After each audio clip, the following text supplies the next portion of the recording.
Ration ডিলারের কাছ থেকে টাকা ছিনতাইয়ের অভিযোগে পুলিশের জালে আটক 3 দুষ্কৃতী।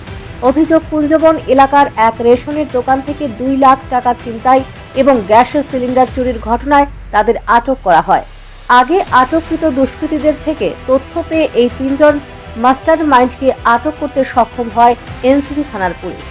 এই বিষয়ে এনসিসি থানার ওসি সুকান্ত দেব বলেছেন, গত কয়েকদিন আগেই এলাকার দীপক সাহার রেশন দোকান থেকে টাকা চুরি হয়েছে। এই বিষয়ে বিস্তারিত জানিয়ে এনসিসি থানায় মামলা দায়ের করা হয়েছে। পুলিশ অভিযোগ পেয়ে ঘটনার তদন্তে নামে। সে সঙ্গে এই ঘটনায় অভিযুক্ত থাকার সন্দেহে মোট 11 জনকে গ্রেপ্তার করেছে। তাদের মধ্যে 3 পান্ডার কাছ থেকে চুরি যাওয়া 3টি সিলিন্ডার এবং কিছু নগদ অর্থ আদায় করা হয়েছে।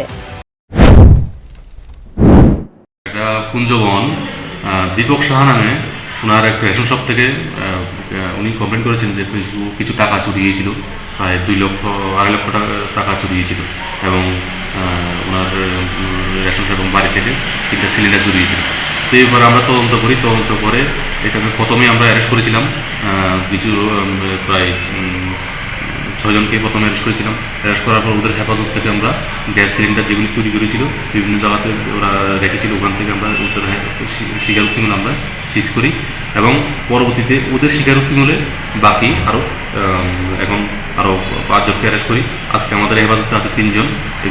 ওরা পুলিশ রিমান্ডে ছিল এবং ওরা পরবর্তীতে পুরা এই যে এই গ্যাংটাকে আমরা মানে প্যাক করে ওদের স্বীকারোক্তিমূলে সব কিছুই আমরা উদ্ধার করতে পারি। আর যে ক্যাশ টাকাগুলিও স্বীকার করেছে, বিভিন্ন জায়গাতে ওরা ভাগ করে মানে নিজেদের ডিস্ট্রিবিউশন করে ফেলেছে এবং খরচ করে দিচ্ছে।